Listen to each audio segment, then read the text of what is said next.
Logistic regression is widely used to predict binary outcomes for a given set of independent variables. The dependent variable's outcome is discrete, such as y epsilon, bracket 0,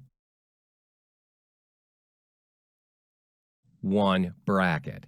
A binary dependent variable can have only two values, such as 0 or 1, win or lose, pass or fail, healthy or sick. Let's try to understand the graph. A group of 20 students spends between 0 and 6 hours studying for an exam. How does the number of hours spent studying affect the probability of the students passing the exam?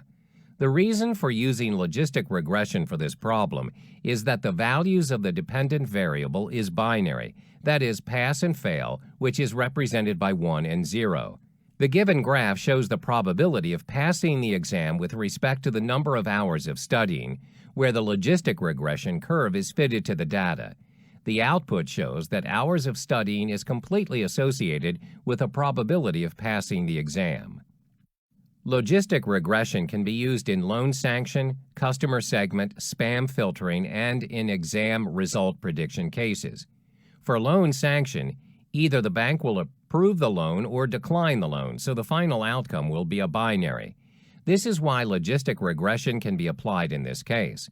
Similarly, for customer segment, the customer will either buy the product or will not buy it.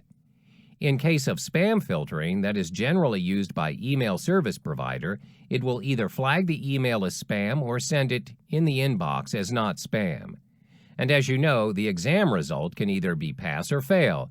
Logistic regression can be applied to all the discussed use cases, as all of these have a dependent variable whose outcome will always be binary.